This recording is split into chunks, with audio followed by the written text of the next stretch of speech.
Hello everyone, welcome to Techavro.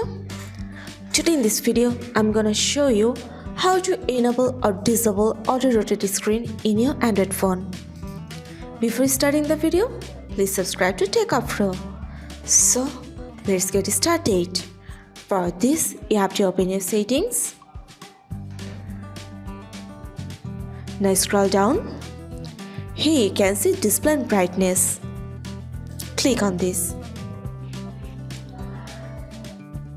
Now in this option, you'll find here auto rotate screen. If you want to disable it, you just have to turn off the button. Or if you want to enable this, you just have to turn on the button. That's it. So this is how to enable or disable auto rotate screen in your Android phone. So guys, that's it. You can do this. I think this video is very helpful to you. If it was, then give a thumbs up and hit the subscribe button. And thanks for watching.